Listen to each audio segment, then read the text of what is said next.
as between the year 1900 to 2000.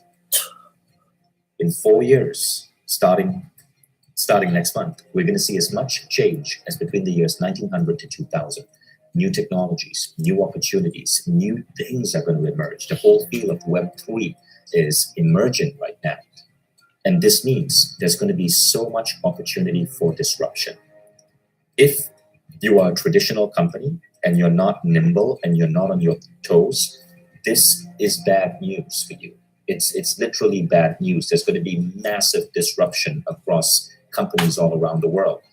But if you're an entrepreneur, aspiring entrepreneur, it's good news because there's going to be so much change and so much opportunity for you to disrupt the established players. I started Mindvalley as an experiment. So basically, one of the most important skills you can learn is how to make money. But I was smart. I didn't quit my day job.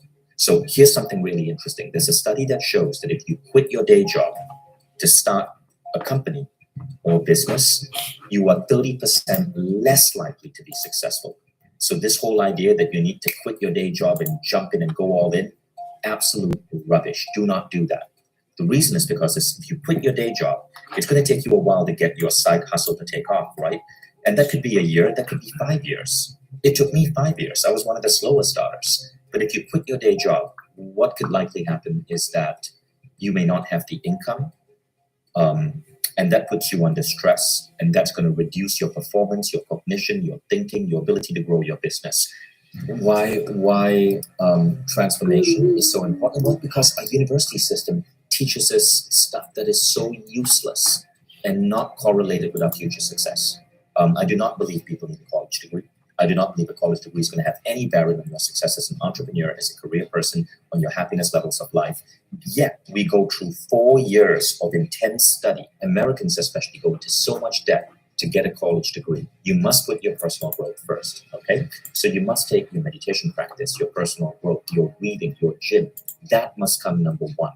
It must be more important than your business. As you grow, your business will grow. When you focus on your personal growth, what happens is that even if a business fails, even if an idea fails, you emerge from it with new knowledge, new data points, a new version of yourself that can do better on the next idea or the next business. That's rule number one.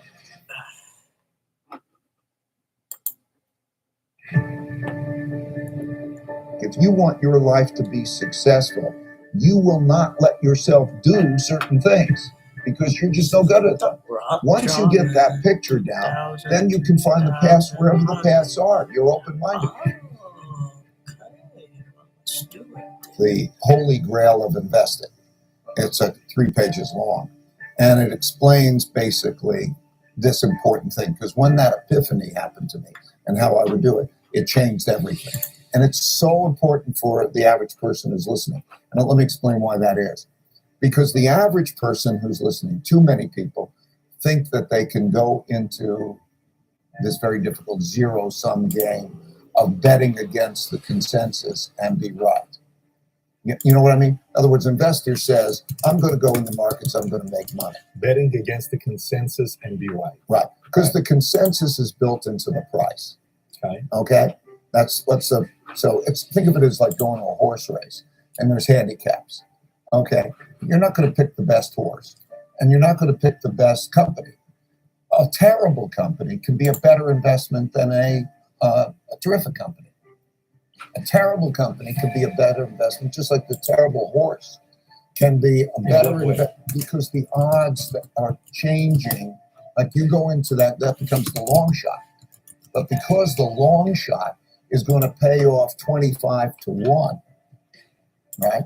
If he comes in, you could just as likely bet on the long shot as the leader, and it's going to be equally likely that you're going to make money, right? Otherwise the market would be doing the opposite. Well, the market is like that, right? In other words, if everybody believes that something's going to be terrific, okay, then everybody's betting on it, and its price is high. So it's not what's best necessarily. It's what's best relative to what's in the price, what's discounted. You know, everybody crashes, and then you're faced with that crash. And you either have an epiphany or you don't. You either walk off the field and say, hey, I don't want to do this anymore, and you give up on that, going after your audacious goals, or you gain really humility. You know, how do you feel that you're going to be wrong? And so I think then that whole notion is, you know, to come back with the finding the smartest people I could find who disagree with me. Also, I'm in the investment management business that you have to bet against the consensus. Otherwise, you can't make money because it's in the price.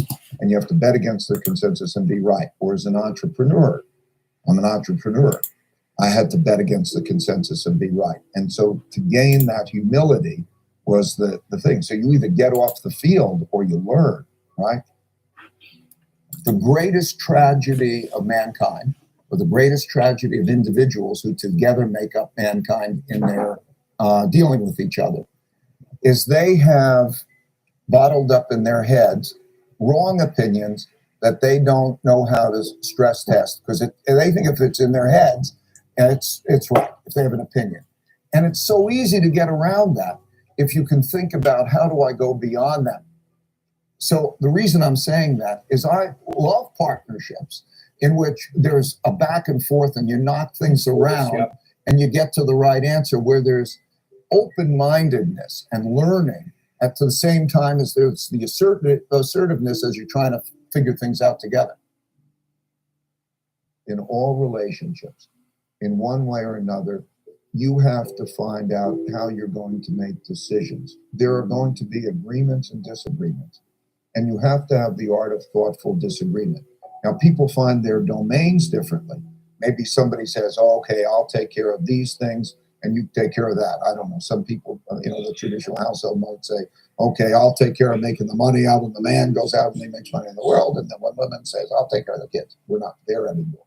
But each role, I'm trying to say, in some way, you have to find out how to do the art of thoughtful disagreement. And it makes sense. And then also knowing what's good, what you're good at, and what you're not good at. It's a good thing to know what you're good at and what you're not good at.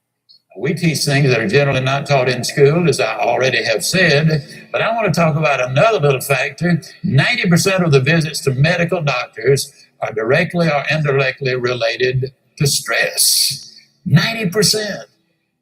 My stress level, and I face as many deadlines as anybody you know. It's always a book production, a class I'm teaching, a seminar I'm presenting, and each one of them requires time and concentration.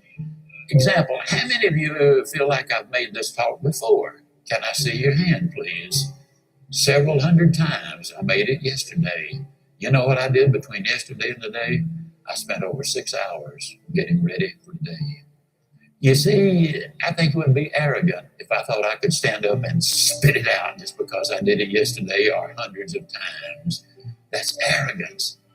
When you respond to life instead of react to it, react is negative. You get sick, go to the doctor, she gives you a prescription, says, see me tomorrow.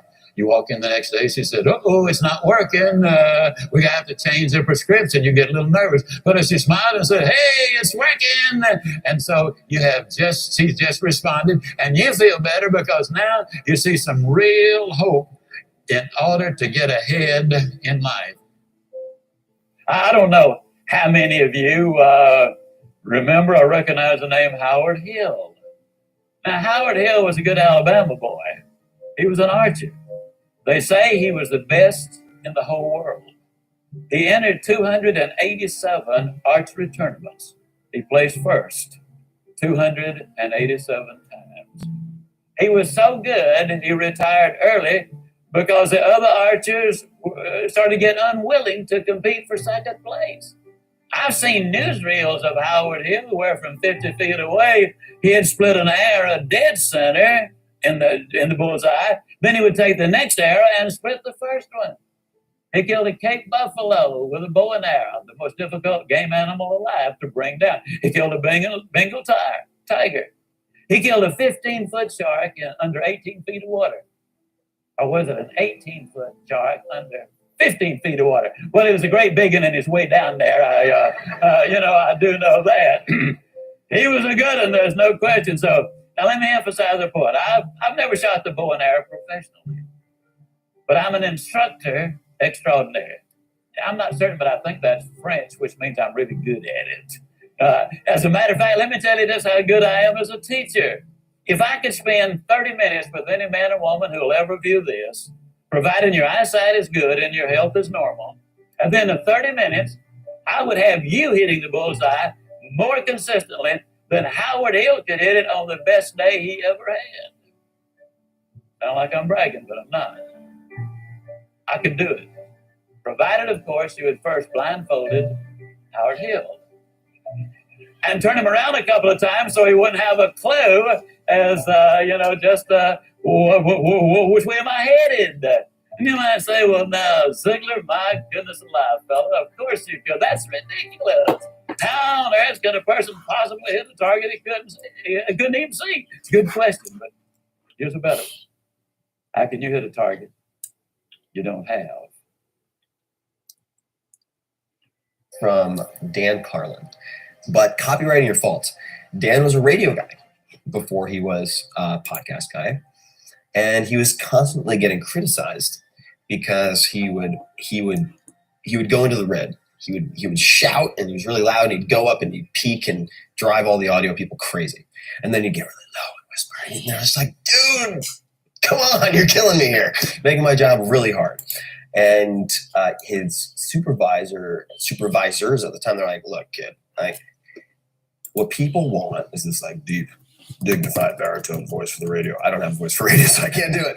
Later on, he had such a distinctive voice that people started complimenting him. And he's like, okay. So now this so-called weakness that he was unable to fix, so he didn't fix it. Not only that, but he avoided fixing it by having the intro guys. The guys would be like, please welcome, or please enjoy, blah, blah, blah, Dan Carlin. And he'd say, he shouts, he whispers, or something like that. He had the intro guy do a caveat so that he didn't have to change his personal style, which later then became this huge asset. And his term is copyright your faults. He's like, now if someone imitates me, he's like, that's my jam. He's like, that's my shtick. And so that could be a question you ask, right? How might some of my biggest weaknesses be strengths or assets? I think that's a very useful question to journal on, and which I tend to do just about every morning, is freehand journaling in what are called morning pages. But talking about creativity, morning pages we should talk about. Julia Cameron describes them as spiritual windshield wipers.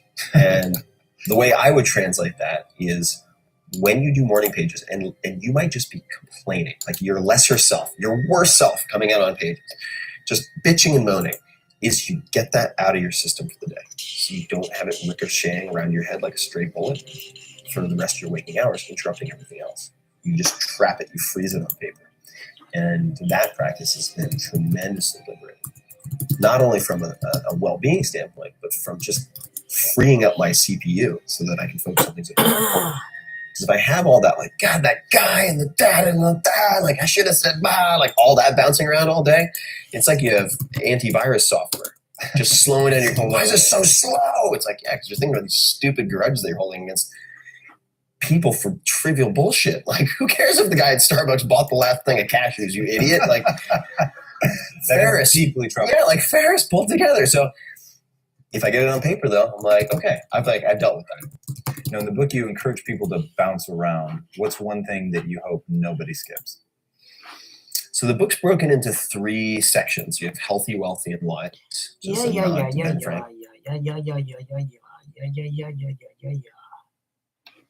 Let's try this one.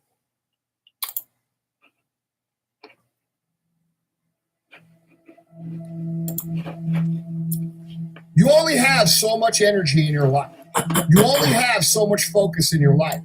You only have so much ability in your life to choose what you're going to do and what you're going to be and what your identity and your self-image is going to be. And when you choose to be one of these victims, that means you have no room to move forward. You have no room for dreams. You have no room for aspirations. You have no room for the actions that lead to those aspirations because you're so busy filling your mind with the bad that's happened to you already in life that you have zero chance moving forward.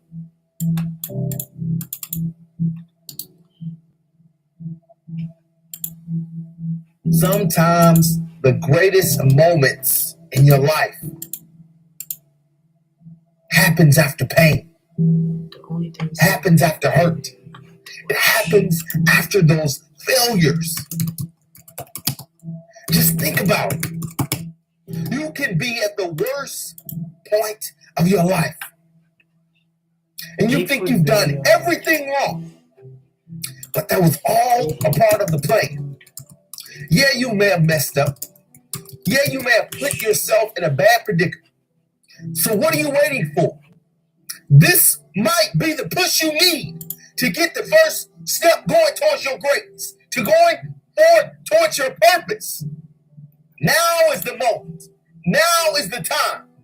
Stop looking back, talking about what you can't do, how you failed, how you're not qualified, how they're smarter than you, how they're stronger than you. I don't want to hear that. Take this next moment and think about where you can be.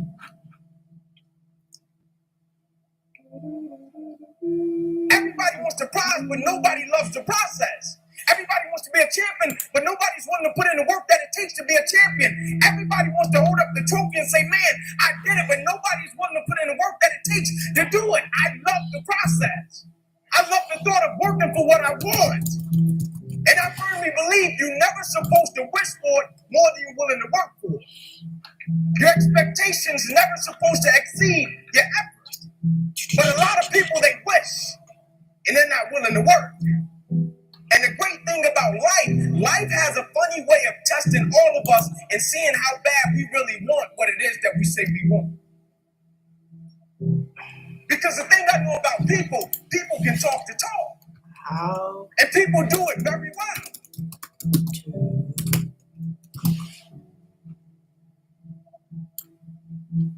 Listen, as real as I can put it, sometimes you just gotta accept that certain things will never go back to how they used to be because certain people will never go back to who they used to be in your life.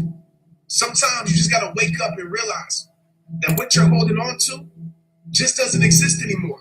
And the more you can accept what is, the less you'll be controlled by what was. You gotta stop hanging on to someone who has let go of you. Stop losing yourself to someone who has already left you. Forget trying to find closure. Forget trying to find understandings to their reasons. Forget trying to see if they're happy in their new relationship. Stop focusing on them and start focusing on you. They ain't worried about you, so stop checking up on them. They moved on with their life. It's time for you to move on with yours. Worried about their every move won't help you move on. Concerning yourself with their life won't help your life. Seeking closure won't help you close that chapter. Understand, a person doesn't have to be with you to still have power over you.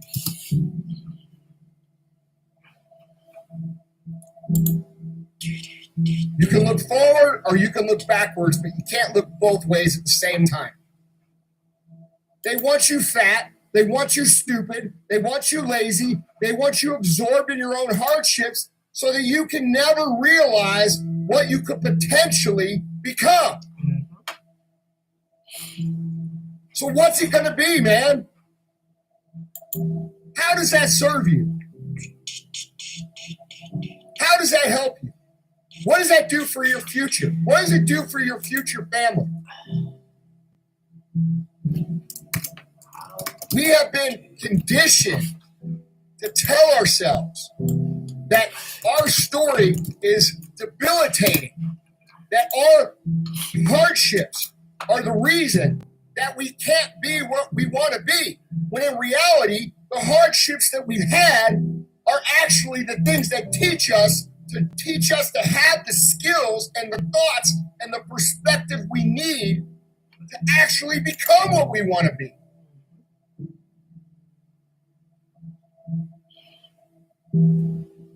How do you make yourself take actions when you're afraid, when you're scared, when you're overwhelmed? How do you break bad habits? How do you break the negative thinking that is causing you to feel paralyzed? See, the problem for most of us is we think about what we need to do, but thinking won't change your life. The only way you're going to change your life or change your career or change your health is to take action. And so the reason why so many people get stopped by procrastination and stopped by fear and stopped by anxiety is because they never get past the part of just thinking about it. And learning is a really important thing to do, like understanding, becoming more self-aware. It's critical to you improving your life. It's critical to you being happier and more fulfilled. If you don't understand yourself and you don't understand the patterns of thinking, the patterns of behavior that are keeping you stuck, you'll never be able to break them and replace them.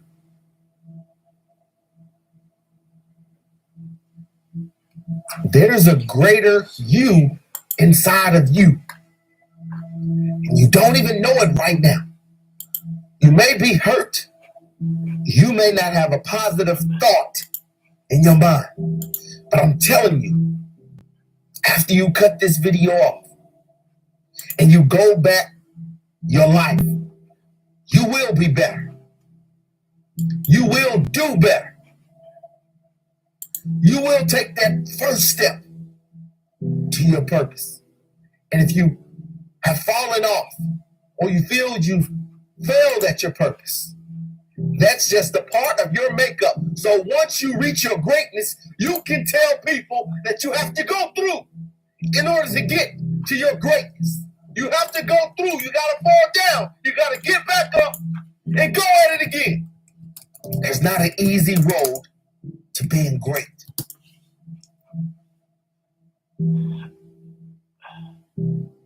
But life is going to hit you with a certain level of opposition. Life is going to hit you with a certain level of adversity. And life is going to say to you, you said you wanted it, now let's see how bad you really want it.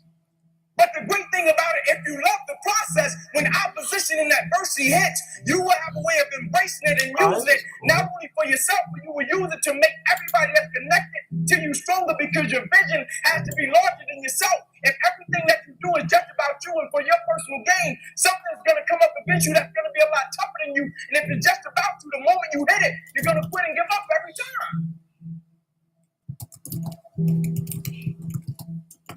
You are selling yourself into victimhood.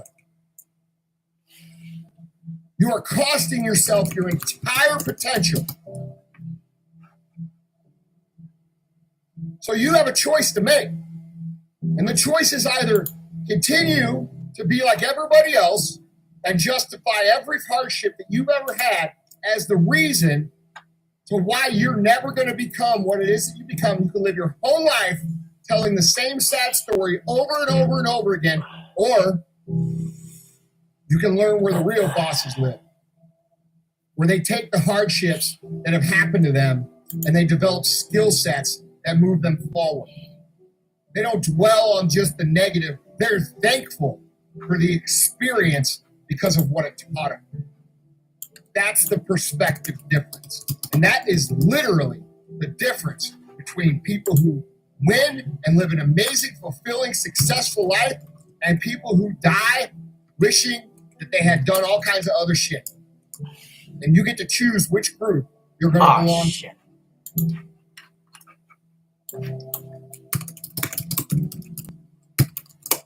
Oh, shit.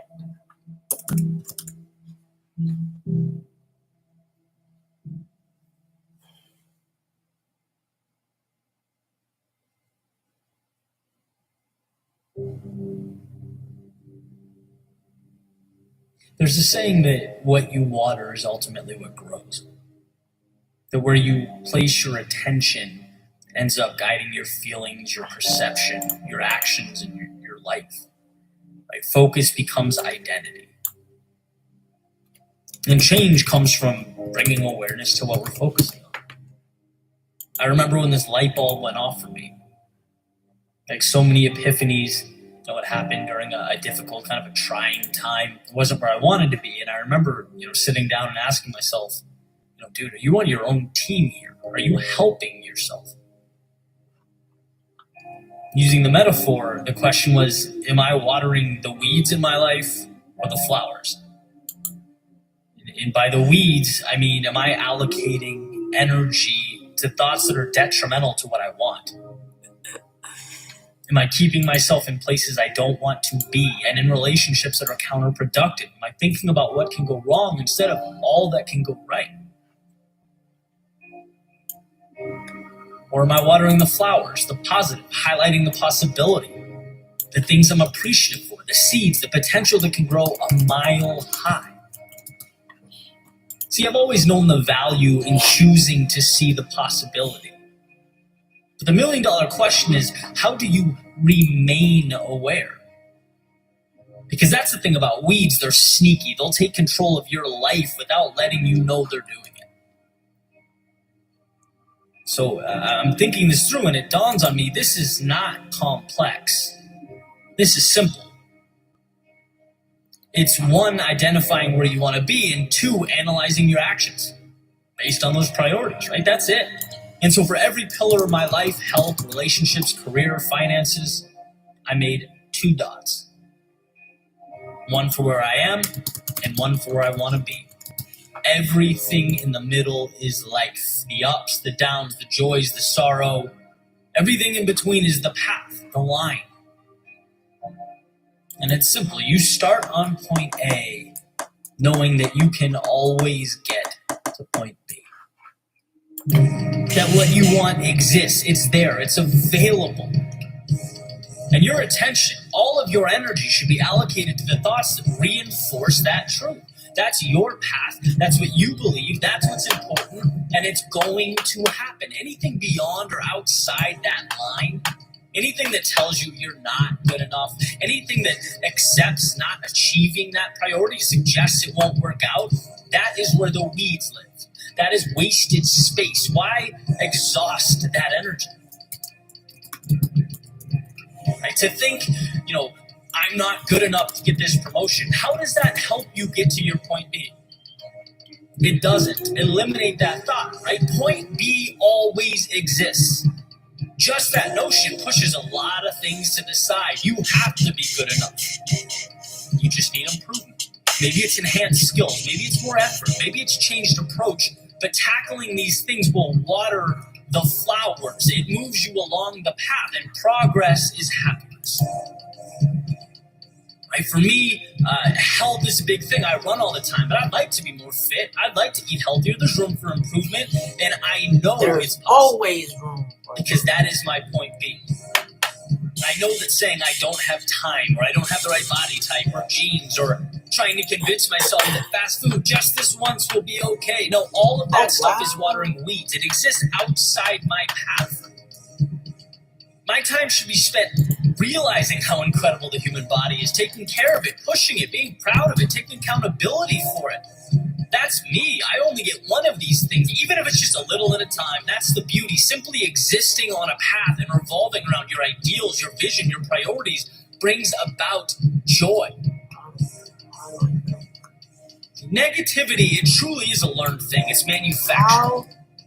All there are in life are circumstances that are neither positive nor negative, just pieces. And you decide what to do with them. Do you focus on the negative? You can. But that won't put you in a position to change your circumstances or bring about happiness. When you decide to see the opportunity, you free yourself from the shackles of fate, because destiny never put you in the situation you did. But guess what? You can take yourself out of it.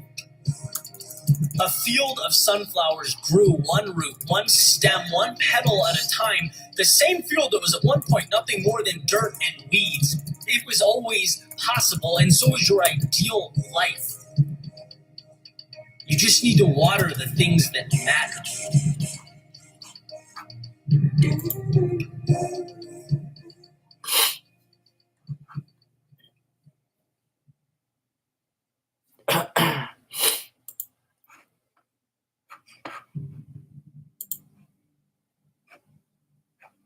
I saw an interview by one of my favorite authors today, Stephen Pressfield. Yeah.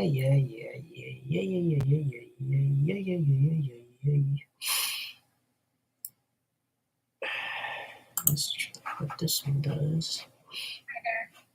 Are you motivated, driven, and looking to start your own online business? Are you? When we wake up in the morning, we get to choose how we're going to live that day.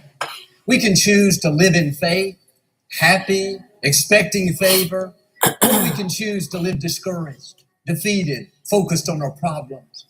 Happiness doesn't automatically happen. It's a choice we have to make.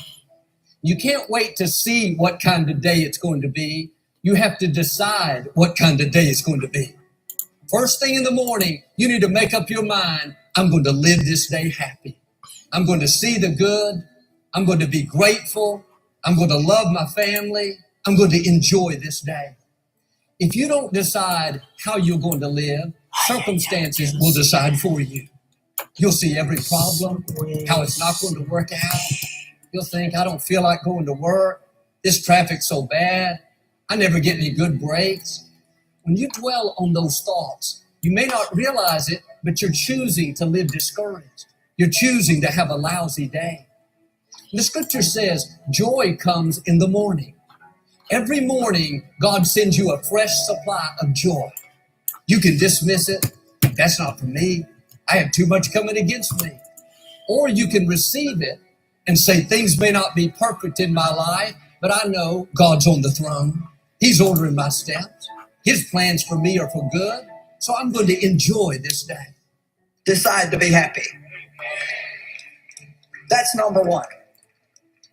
Everybody listening to this, watching by TV, make a decision today. I am going to be happy.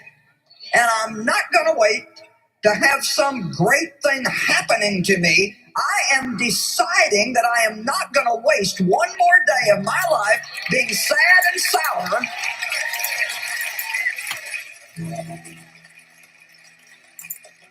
Psalm 5:11 says, let those who love your name be joyful in you and be in high spirits. So we're supposed to be in a really good mood, like high spirits. Well, I just don't feel very happy. Well, your greatest privilege as a believer is you don't have to live by how you feel. You can live by what you know. In Psalm 118:24, this is the day which the Lord has made. We will rejoice and be glad in it. If you're going to be happy, you have to be happy on purpose. Because there will be people, betrayals, delays, all kinds of things that can cause you to live sour. You have to put your foot down and say, that's it. I'm not letting other people steal my joy. I'm not letting what's not working out cause me to be sour. I'm not letting this problem at work keep me from enjoying my life. I will rejoice. I will be glad. I will live this day happy. See, your will is more powerful than how you feel. Don't wait to feel happy before you decide to be happy. You have to decide first, then the happiness will come. I can be full of hope any day that I want to be full of hope, and so can you. I can't always make my circumstances line up with what I would like them to be, but I can hope that good things are on their way. I can hope, which is believing that something good is going to happen. Every morning, you need to say to yourself, I'm happy, I'm grateful, I'm blessed. You can't receive happiness if you're thinking sadness. Joy is coming every morning. Some people have been bypassing it year after year because of their thoughts. You will live happier if you'll start thinking happier. It's easy to get up and think yourself sad. Think yourself into self-pity. Why did I come down with this illness? My friends are all married. Why am I still single? These people at work are not treating me right. This is not fair. You're thinking yourself defeated. You have to change what you're thinking. Yes, I came down with this illness, but Father, I want to thank you that you're restoring health back into me, that I will live and not die, that my best days are still in front of me. Well, yes, these people at work are not treating me right, but I'm not a victim. I know I'm a victor. God, you're my vindicator. You said you would always cause me to triumph. Happy thoughts are, God, I'm grateful to be alive. I'm excited about my future. I believe you're taking me from glory to glory, that I haven't seen or imagined the great things you have in store. When you think happy thoughts, it not only lifts your spirit, but that attitude of faith is what allows God to do amazing things. You're as happy as you choose to be. If you're unhappy, you can't blame anybody for your unhappiness, because happiness is a choice. You don't go looking for happiness, you create it. It is the byproduct of right thinking and right acting. Happiness is not dependent on what's going on around you. It's dependent on what's going on in you. What kind of thoughts are you thinking? I'll never get well. I've had this too long. You're thinking yourself discouraged. I can't break this addiction. It's been in my family for years. You're thinking yourself limited. I can't be happy, Joel. I've been through a lot of loss, a lot of heartache. That's not how your story ends. Here's a key. You have to give yourself permission to be happy. Sometimes we bought into the lie that we're not supposed to be happy. We've been through too much. We've made too many mistakes. If we're happy, people may not understand. Can I tell you, you're supposed to be happy? God created you to enjoy your life, to laugh, to smile. Happiness starts on the inside.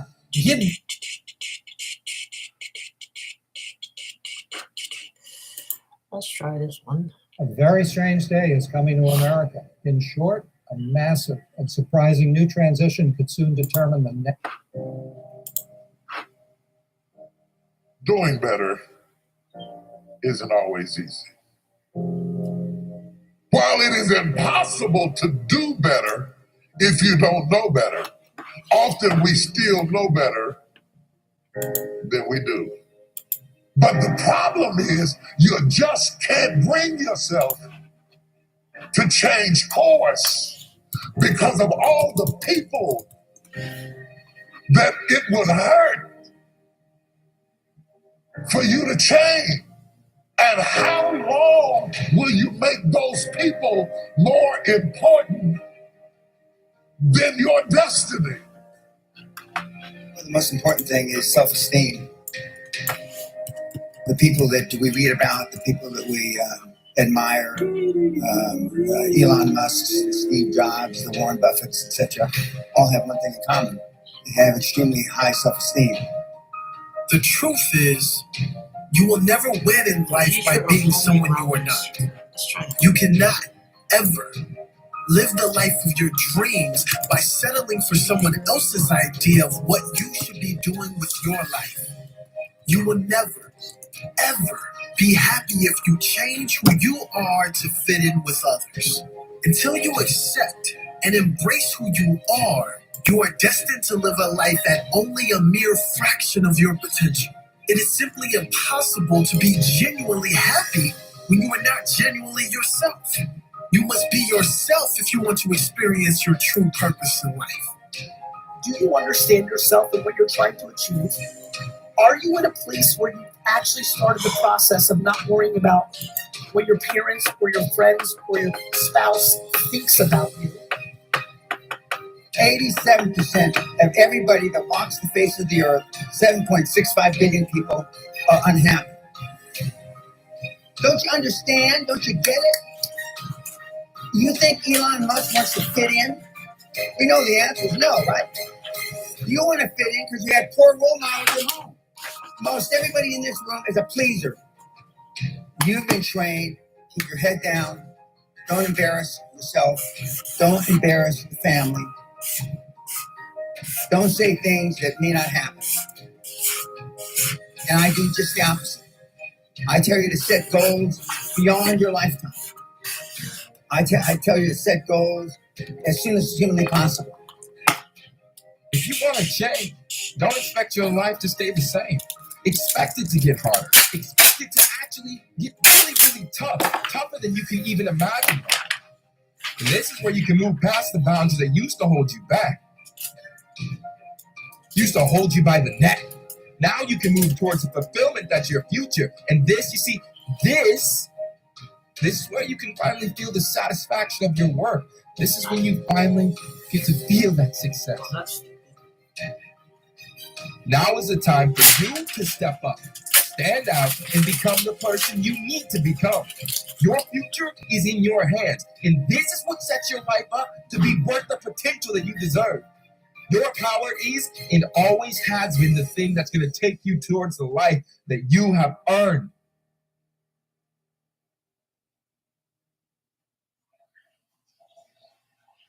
Rule 1 is stand up straight with your shoulders back, and it's about a general attitude towards life. So hierarchies are very stable features of life in general, and certainly of human life. And wherever you have any system of values, you have a hierarchy, because a system of values implies that one thing is better than another. If you have a situation where one thing is better than another, then some people are better at doing it than others, and you get a hierarchy. To stand up straight with your shoulders back is a literal injunction, but also a metaphorical injunction, because what you do when you stand up like that is you kind of expose the vulnerable surfaces of your body. It's an act of courage. It's an act of taking on the voluntary responsibility of contending with hierarchical organization and uncertainty. And it's a good physical manifestation of the moral courage that's necessary to live life properly. And it's something that leaders naturally embody. And that's true not only of human beings, by the way, it's also true of animals all the way down the biological chain. So the more successful creatures, let's say, are also those who comport themselves in an upright manner.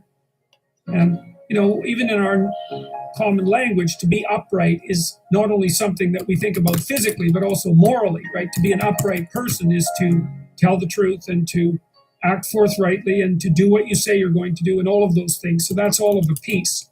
And so that's rule 1. Rule 2, which is treat yourself like you're someone responsible for helping. That's an extension of rule 1 in some sense. The idea would be that, people are often ashamed and embarrassed and anxious because of their insufficiencies and failures and the incomplete nature of their characters and all the things they don't know and all of that. And so it's useful to develop and practice an ethic of detached self-regard.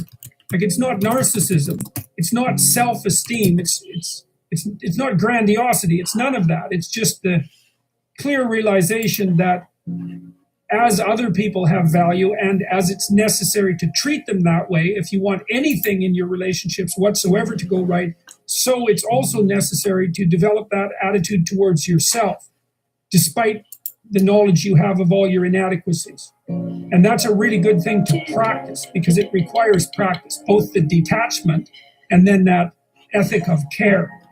So, and then rule 7, which is do what is meaningful rather than what is expedient, that speaks to at what level of analysis you should be operating when you're deciding how to act.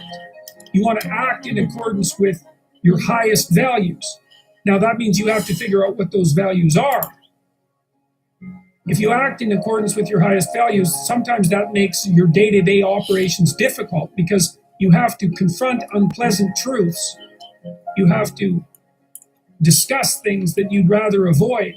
It would be easier to act to decrease conflict in the moment.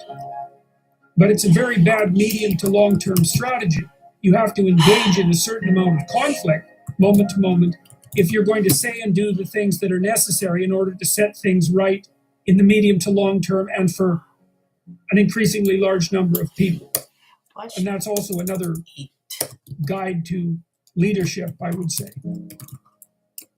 Nobody's journey is seamless or smooth.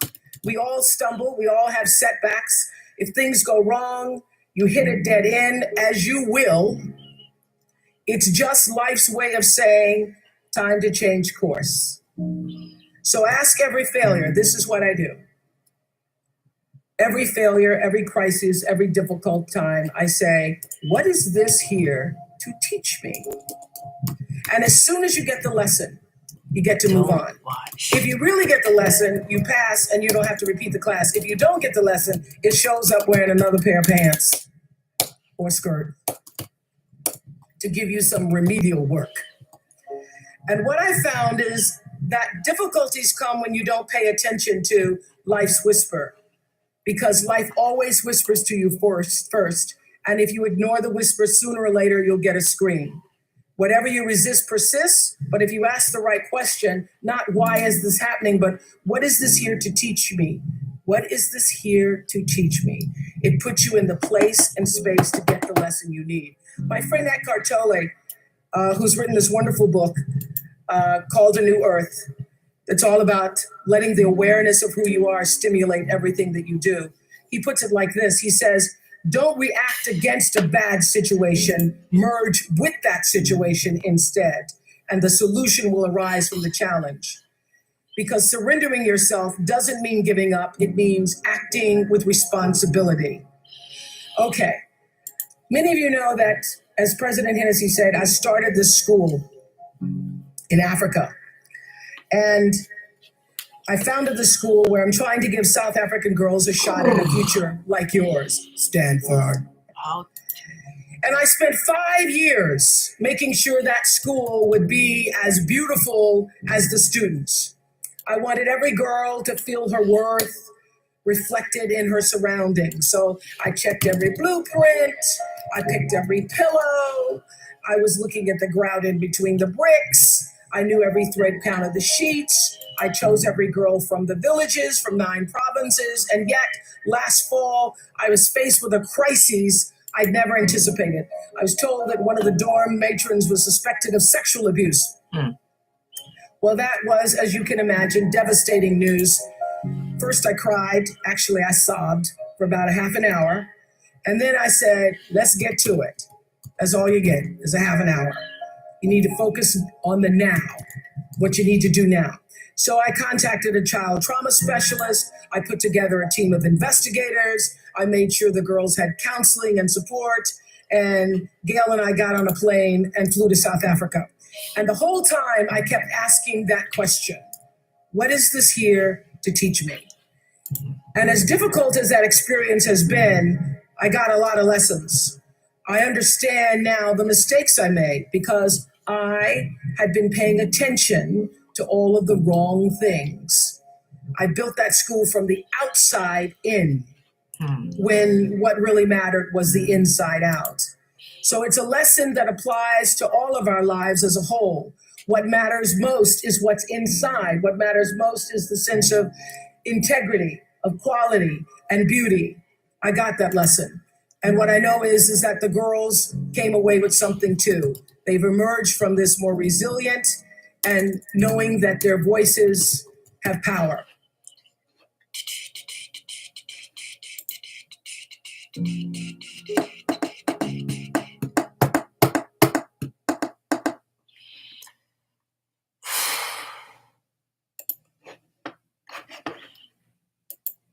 God has an incredible life for you.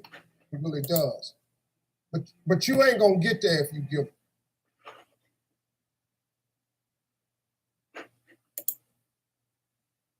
Childhood sexual abuse doesn't start with sexual abuse. Abusers start by gaining trust, making a child feel special and safe.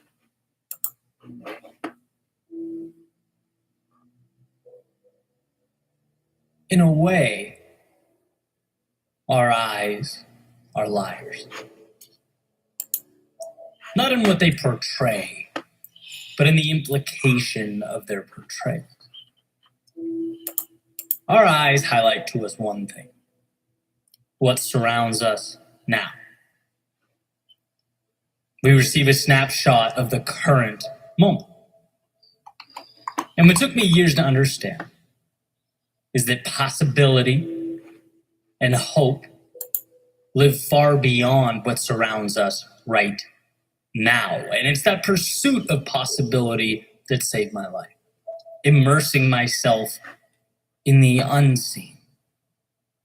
Perhaps we were given the now, not to subserviently accept it, but to transform it.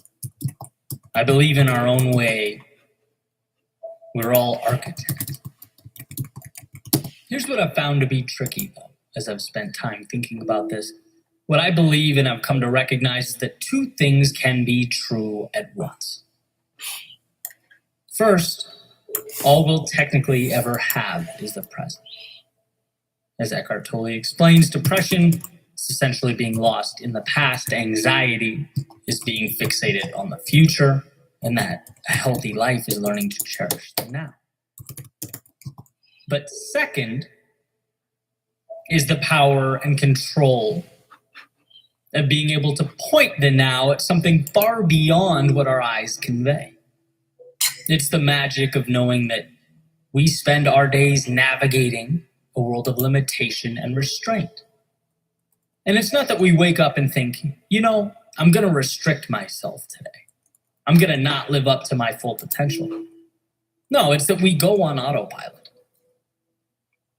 We observe this slideshow our eyes play for us day in and day out and exist within those parameters. That seems perfectly reasonable. Our eyes show us a wall and our brain says, okay, this is where we stop. The end. And what I want to highlight is that world just beyond what our eyes show. A world that pushes things a little bit. A world in which we ask, okay, but what if I gave a little more? Or why can't I be like those people in my life I look up to? Why shouldn't I change the circumstances that weigh on my mind? Why have I accepted these things that make me unhappy day in and day out? Just because it's the image your eyes show you right now doesn't mean it's where you stop. But we have to learn to look for more. When I was pretty young, like right about the time home PCs were gaining prominence, my parents got this gateway computer that came with a Star Wars game demo. And you have this character, you wander around the spaceship, and I played it, and I played it, and I played it, and after a while, I explored all there was to explore. Right? Or so I thought. I assumed I'd maxed the thing out because it was a demo. It wasn't the full game. So my assumption was that it wouldn't let me do too much until I went out and bought the real version. Then one day, my friend from up the street came over, and I'm showing him the game. And somewhere, he notices a little button that opens up this door, and come to find out, there was actually a lot of real estate left to explore, a lot of game available. It led to a tunnel, that led somewhere else, that led somewhere else. And sure, I felt like a clown for not realizing that I was needlessly wandering in circles, but at the same time was excited about this new world. There's something about that concept, the secret door, the bookcase that can be moved to unveil a passageway to something greater, to the value locked away and invisible to the untrained eye. One of the most important things for us to understand is how many of these doors exist in our lives. That if we choose to recognize and identify something more, something that excites us and invigorates us, we can usually draw a line to it. We can start little by little heading that way. Because within the current moment slideshow we see all around us exist the little passageways, the side streets, the tunnels connecting to something more. That of course those gates won't open up if you've not constructed a destination in your mind worth traveling to. Again, not because you're insufficient or inadequate or wrong, but because our default is to live life on demo mode. We have to manufacture more. Build a higher platform and then climb up to it using ropes and ladders that we already walk by every day without thinking twice. Our world, our right now, is a toolbox waiting for us to construct a more meaningful, peaceful, happy tomorrow. And so again, I present the question, where are these hidden opportunities or gateways in your life? Where can you find the advantages dressed up as the mundane? Is it in a book? Is it a conversation? Is it applying to that thing you've been hesitant to pursue because you're scared of what might await? Is it understanding the power of 10 minutes a day? And how starting small opens doors that we can't even comprehend? Is it a little boldness? Is it looking in the mirror and realizing you're still shackling yourself to who you were yesterday? Is it understanding that someone or something in your life isn't conducive to your well-being? Is it an hour in the morning to think? An hour at night to breathe? Is it changing a self-limiting relationship with time or money or resources? What walls can you knock down so that you might open up a world that's meant for you? A world that's malleable and without limitation. Your eyes, they don't tell the story of how things can be or what they mean. They show you the infinite tools at your disposal to build, to create, to design. To never accept a now that wasn't chosen with intentionality. That where there exists pain, there also exists a door to lessen and transform that pain. Your journey, it never ends where you are, it ends where you choose to stop. It ends where you plant a stake in the ground and accept the world around you. So if no one has told you recently, let me remind you how powerful you are. Let me reiterate what you are capable of. And that perhaps your reality requires of you some customization. Perhaps the courage to step outside the routine and the obligation. And as the architect you are, build something beautiful, meaningful, something incredible to stand on. To recognize the distinction between what is and what can be. The second one understands that they are walking by the very solutions they need. That to remain in a state of discontent is simply an indifference to the resources around them. Remember this. What you see, your eyes don't provide an end state, but a path to the next chapter. A chisel to little by little evolve. As someone recently reminded me, Mark Twain's quote, "Logic will get you from point A to point B, but imagination will take you everywhere." Why? Because so much exists beyond the parameters of everyday life. It's about mapping new paths with new points and new rules, because some exist and some live. Some comply and some create. Some see what is around them, and some ask, what can I build with what is around me? So build. Towers that touch the sky, bridges that connect the earth. Build like this is a game, and the only way to lose is to stop yourself from experiencing all it has to offer. Build like there's a world far beyond your front door. Because if you do, that's exactly where you'll find yourself. A very strange day is coming to America. In short, a massive and surprising new transition could soon determine the...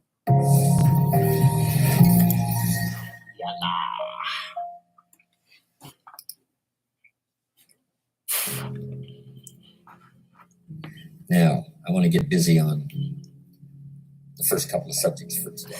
Everybody that's okay, say I'm okay. I'm okay. Here's the first subject that I've found so interesting I want to share with you. Then I want to talk about personal development, the subject that I started listening to age 25 that revolutionized my whole life, from my mentor, Mr. Earl Schoaf. Here's an interesting subject. Just jot it down. It's called Enlightened Self-Interest. Enlightened self-interest. It's a fascinating study to study the idea of self-interest. But just make this note, all of us, have self-interest. The key is for it to be enlightened. so that everybody wins and no one loses. Our first interest is to survive. What does it take to survive? What happened to my Our second interest is to succeed. What does it take to succeed? What does it take for me personally to survive and to succeed? Can I legitimately be interested enough in the things that help me both succeed and survive? And here's what I discovered. The answer is yes. It's possible to exercise self-interest, but to do it in such a way that no one loses, everyone benefits. Key phrase.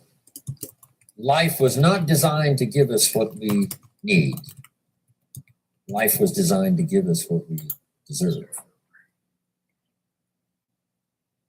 We did not reap a harvest in the fall because we need it. We reap a harvest in the fall because we deserve it. Not necessarily from a moral standpoint. Of course, there are some moral laws as well, spiritual and moral laws. But just the basic laws that simply say if you wish to reap, you must plant. If you So wish jot this to down. reap, you Reaping must is plant. reserved for the planters. And the reason they reap is because they deserve it. They're the planters. They deserve to reap. Interesting Bible phrase that says, if you keep knocking, you'll find open doors. Good phrase to jot down. If you keep knocking, you'll find open doors. Doors of opportunity. Doors of a chance to meet someone. Doors open for association. Yep. You gotta keep Doors knocking open to sometimes, find guys. someone special. Knock, knock, Doors knock, open knock, to find a unique That's the business colleague. If you keep knocking, the door, the phrase says, doors of opportunity are open to those who continually knock. Or just ask question. So we don't find open doors of opportunity because we need them. We find them because we deserve them. Sometimes. Only those who knock deserve to find an open door. Sometimes when people The say, promise is if you continually let knock, them go. you'll find doors. Sometimes you gotta fight for it. If you know in your heart that It says if you you're search, right about the you will situation, find. fight for it. So make the note. Don't It's give up so good. easily. Finding is reserved for the searchers because they deserve it. If you're searching for it, you'll find Now, it. at first, they may have needed it, but they now know that just needing it is not sufficient. Don't give up so easily. But if they need it, now they must qualify for it. I The don't reason why you're going to be blessed with good ideas this weekend is because you've come searching.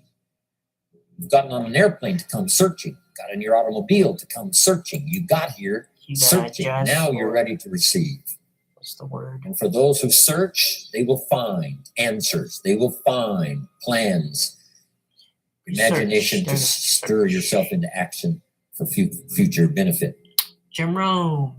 So if you search to find a good idea, you must go looking and searching. You've got to go to church.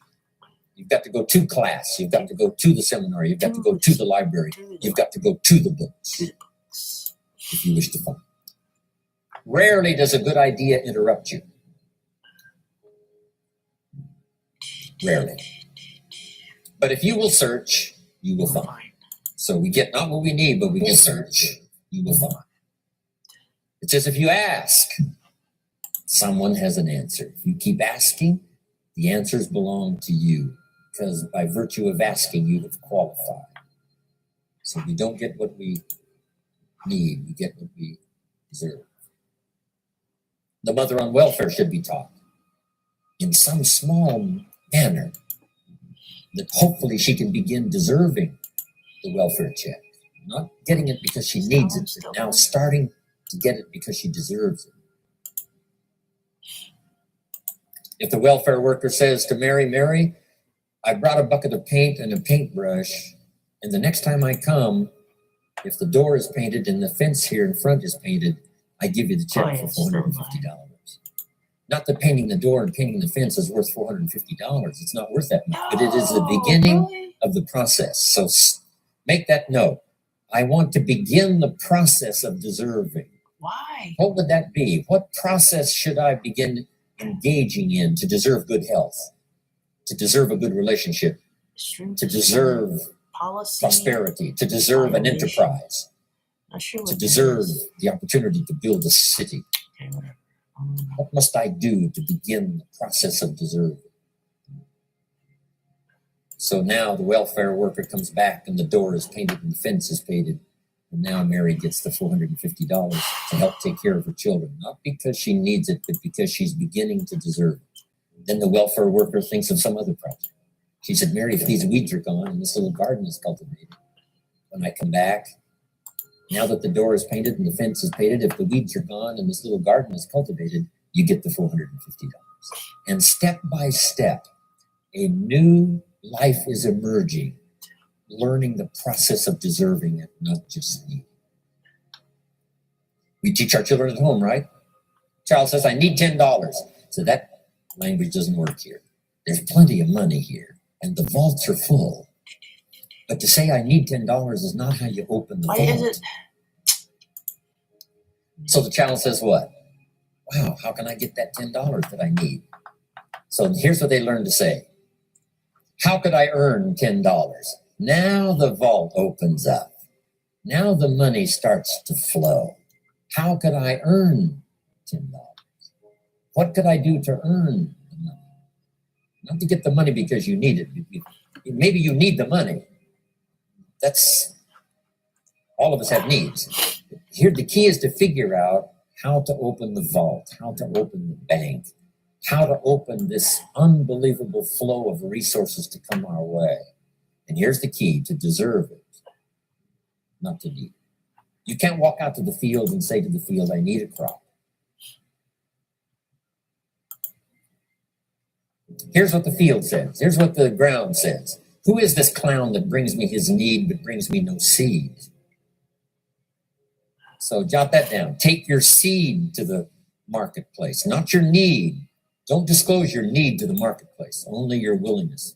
We'll talk about that a little later today. Because the marketplace is not interested in your need, but they are interested in your seed. They're interested in your willingness to work. They're interested in your disciplines. They're interested in your eagerness. They're interested in your vitality. And your work ethic. That's what the marketplace is interested in. Not your need, but your seed. We get what we deserve. Old Testament God says, if you'll move toward me, I'll move toward you. See, that's how you get those occasions to meet God. You must make the move. God could say, you don't move, I don't move. You say, well, that's arbitrary. Well, when you're God, you can make it that way.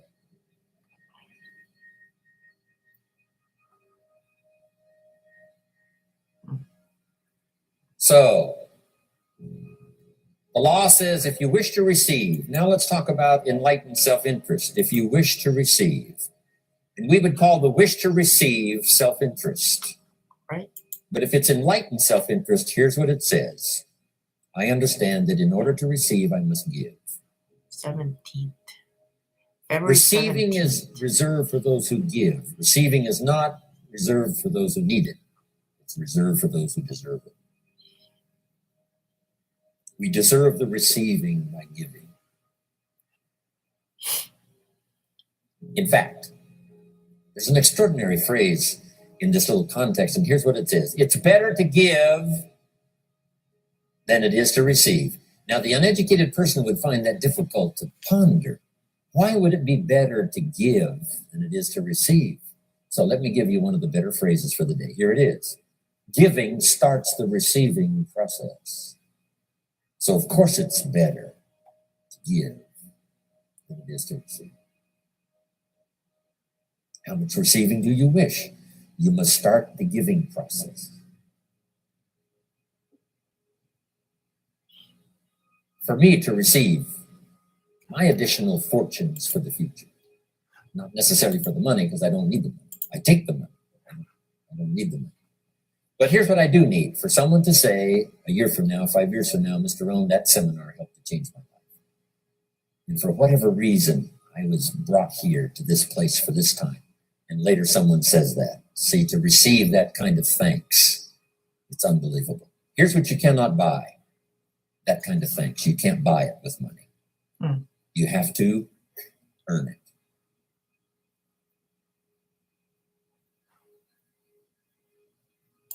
Now let's expand a little further now.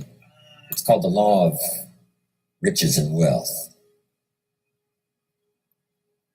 In our own self-interest, if we wish to be rich and wealthy and prosperous and healthy and all the valuable things we can think of for the human experience, how could we get there? Get it It's going. understanding the All right, law guys. So what we got here, we got green mussel here, and then the ingredients are going to be onions. The question was asked in the Bible, how can we be great? What is the key to greatness? Great wealth, great return, great accolades, trophies to put on the mantle above the fireplace. How can we get great respect, great riches, great abundance? Okay, that's pretty much it. Then maybe add a little and the bit answer of was given. Here was the answer. Find a way to serve. and then maybe salt, pepper. Find a way to serve. Other than that, make it simple. So I and paraphrase it to read this. All right, let's get Service to all many this prepared, cut leads up, to and greatness. then ready to go. Service to many. All right, guys. So I got all the ingredients cut up here, as you can see. All the main ones that we need. Someone says, "Well, I'm optimistic. I can just take care of myself." That's okay. Self-care And here, I'm gonna heat it up. has its own reward. Put some oil in there, heat that up, and stir fry some It says, I can't be worried about anything else. I got enough smells from there. That's okay. Self-defense is okay. Self-preservation And then is okay. we'll get it going. All right. All right, so I got the mussel here. We're just You gonna wish to grab change like that a bunch, into abundance. because I won't cook all of it. Then you must help solve other I have to finish it. Maybe I have to try find answers for someone else, not just for yourself, but for someone else. And in that kind of service, you now begin the process of food. Fresh, basically. As soon as they got it out of the sea, they packed it right away. Someone asked the question, how can I be ruler over many? And How could I manage package right a lot of people? How could I be the leader of a vast movement or enterprise?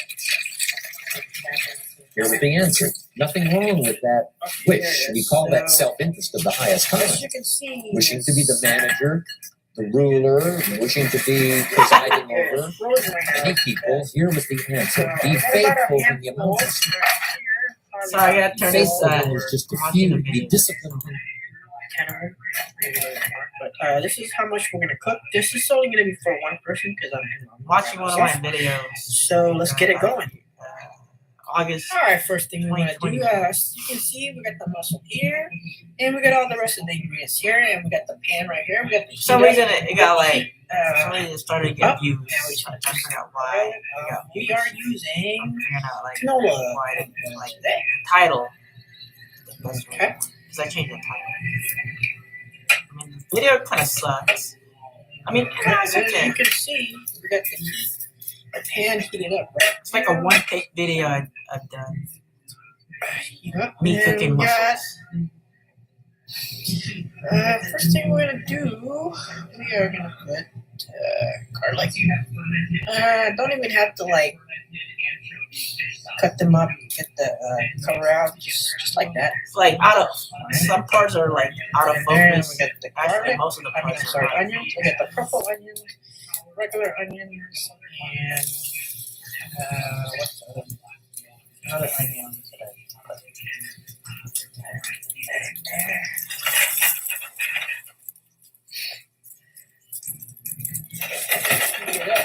Really?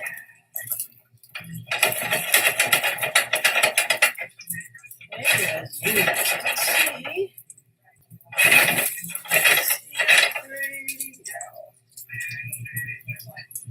we're gonna put some of the chili stuff. This is a crayon chili.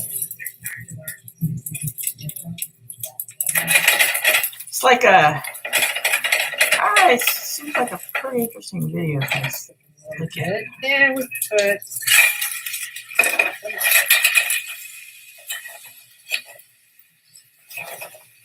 You want to do? You want to cover this up. Let it cook for a bit.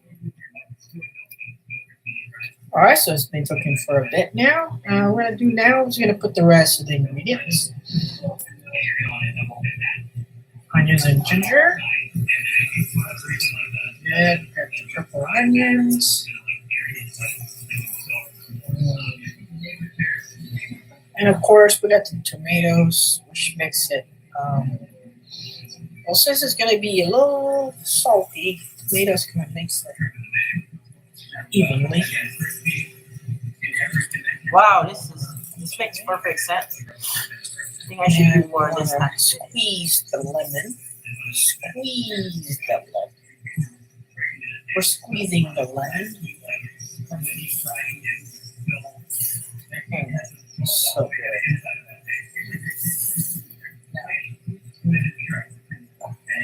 So I guess it wasn't the title. It's just like the way I made the That's video. pretty much it, guys. We cover this up and let it It's go like an for action another type 10 video. minutes, and we should be good. We'll put this on high. Since we already got everything going, and then I'll see you guys when it's almost done. All right, guys. After 10-15 minutes of cooking, is pretty much cooked right now. So this is the end result. We got the mussel with onions, pepper, garlic, vinegar, salt, pepper. It's a simple dish, but it's really, really good. All right. Again, guys, thanks for watching, and I'll see you guys next time. Wow, that is very good. Very good. Very good. All right, let's get back to the. There's only a few. That starts to entitle you to someday be ruler over many. Yeah, definitely gonna make You more said, of well, if I those had a type big of organization, actions. you know, I'd really run it with a strong hand and I'd Very be a fabulous interesting. leader. Very interesting. But I've only got a few and I don't Just know. got like a bunch of good ideas. See, that's not going to work. Sometimes you gotta watch some of your videos. Like I don't really watch my. When If I you put wish it to out, I preside just, over like, riches, you put it must out, start and when the that's it. amounts are small. Don't mess with it after that. Someone says, Yeah, "Oh, if I had a I done fortune, it I'd 5 really take months good ago, care of and it, he but got I've only got a paycheck. I don't know where it 2,500 goes." views. See, not And knowing that's where the it goes most disqualifies in you the now last for 5 presiding months. over the Yeah. fortune. You've all Before heard that, right? it's I don't like- know where it all goes. Or after Did you ever that. hear that expression? No, I mean, yeah. Oh, we'd love to have you run the company. You don't know where it all goes. Somebody says That it just totally gets makes away sense. from me. I'm like, Oh, we'd love to have you run the world, right? It just gets away give from me you. some good ideas. Somebody says it's only pennies and it's only a few. Here's where you begin to qualify for abundance and riches and greatness and I respect. don't think it's a title. is I to mean, be the disciplined title when the amounts are for small. YouTube videos, I think the title does have like a lot Someone of finds it unique, right? That this pull many to people it. would come and hear what I've got to say for a whole You're honest weekend. about the title. But this is not where and I the video started. for sure. I started But it's the with just video. a few. It's But I was you so gotta- on it's- fire with the few, if it's trying to engaging translate to for the, them in my the awkward ways viewer, back then. What had then happened to it me? My works. life got changed, my income no, got I've been changed, kinda my health lazy in got a lot changed, of everything got changed for the better. because the And way now I I've do lived it, the I most just extraordinary life. But it started with my passion for video. just a few, to translate for just the few. Someone says, well, there's just a few here. You know, does this meeting matter when there's only a few? And the answer is yes. Jot this down. You never know who's in the audience. But the title, I mean, sometimes the Even title if is you were it doesn't need a 1,000 title and the video kind of whatever. sucks. Chicken meal But with you gotta be rice. faithful when there's just a And few. that works too. Tell your story when there's just a few. Be just as passionate about ideas that can change someone's life when there's just a few. Now you begin. You're not fully qualified, but you begin the qualification to someday, be fully qualified, someday preside over a vast crowd, someday be the manager or the leader of millions. It starts in those early days to deserve it. Now, jot this down. Also give yourself a chance to change. Some things I held on to that I thought this was it. I'm telling you, after a while I gave it up, found out it wasn't it. So give yourself a chance to change. Refine your philosophy. Refine your direction. If you'll give yourself a chance to do that, here's what will happen down the road a ways. A new door will open that you haven't discovered before. Give yourself a chance to change. Reevaluate.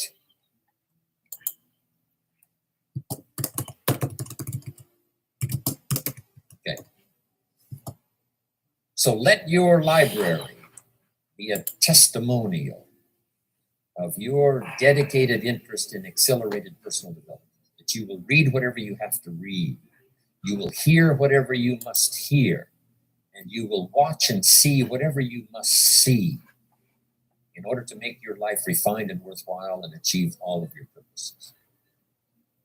That's what I want this stopping station to be these 3 days. Is to come here and sit for a while and listen and ponder and take notes and work hard and see if you can't absorb, get all that you possibly can here, so that it will start to refine your life even before you get on an airplane and fly back to wherever you came, before you get in your car and drive away. What we share with you here, with whatever all the rest that you've learned, this will be a catalyst to start a process even before you get home and start working for it.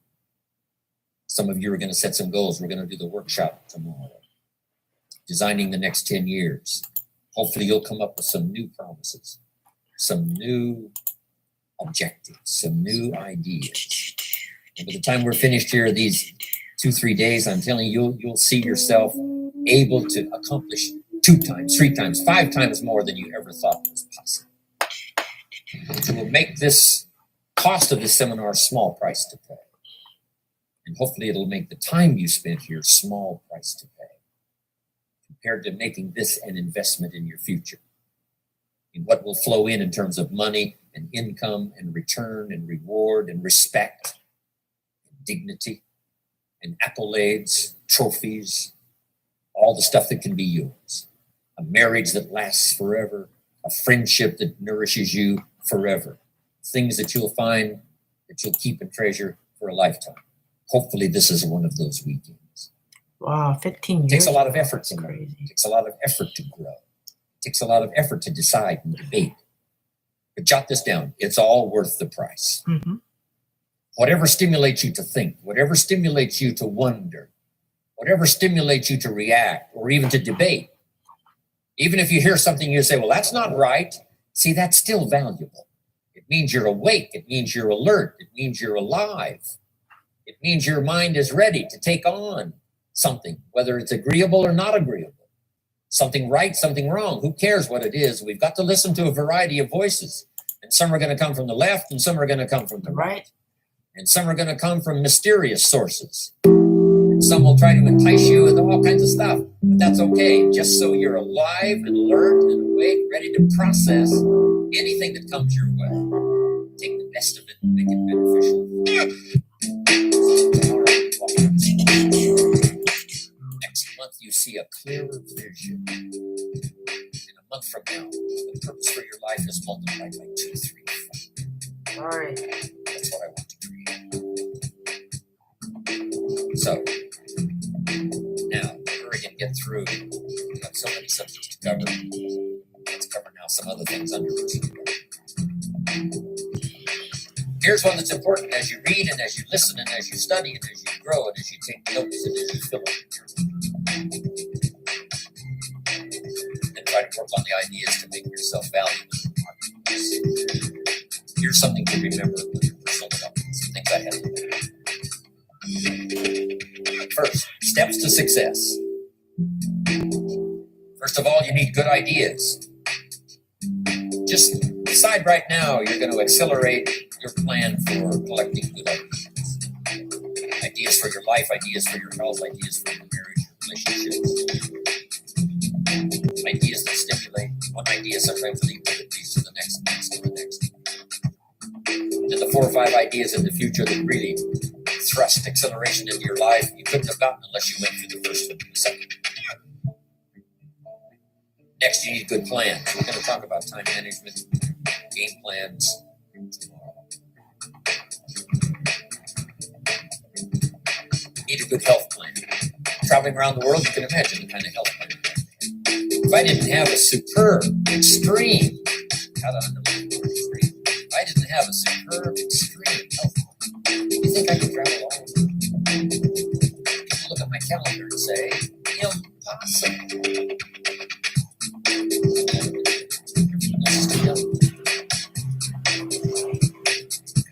Incredible.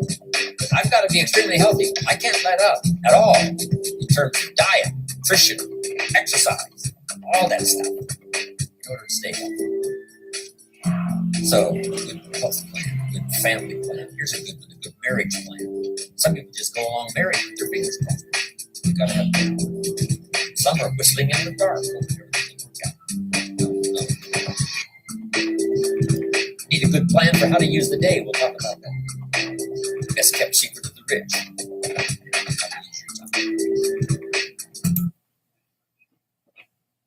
A good plan to meet the right people. over the right amount of time to stimulate your life. You need a game plan for lifestyle. We'll talk about that later. So to succeed, we need good ideas and good plans. Here's the next. We have to learn to handle the passing of time. Because all of this takes time to learn, to grow, to change. Getting through the seasons takes time. The spring has a certain amount of time. Summer, the harvest has time. The winter has time. Wow. Learning to handle the passing of time. Jot this down if you're involved in business. You've got to give your project time. You've got to give your people time. Give people a chance to learn, chance to grow, chance to change.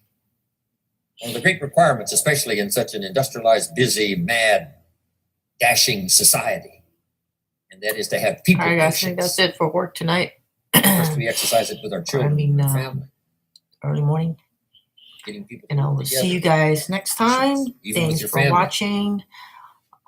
If you're If you're involved with new to the independent channel, it's a challenge. maybe you can subscribe if you It's want. like herding cats. Or maybe trying to you just get even like the video. Hope it was herding sheep entertaining is to easy. you They guys. very quickly get going. The Same background direction. Try is just herding all like cats. motivational speeches, but It's like the the children, greatest. different ages and different personalities and different opinions. To get the family This all going in the guy's same Jim direction, Rome. kind of You guys working don't together to know. make things work. I'm telling you, Jim it is a Rome challenge. got me started in a lot of things. But if you'll have some patience, you can Jim do it. Now, Rome. here's the big one: to have patience with Thanks for yourself. watching, guys. See you guys next time. Give yourself time to learn. Give yourself time to understand good ideas. Give yourself time to make changes and then grow into those changes.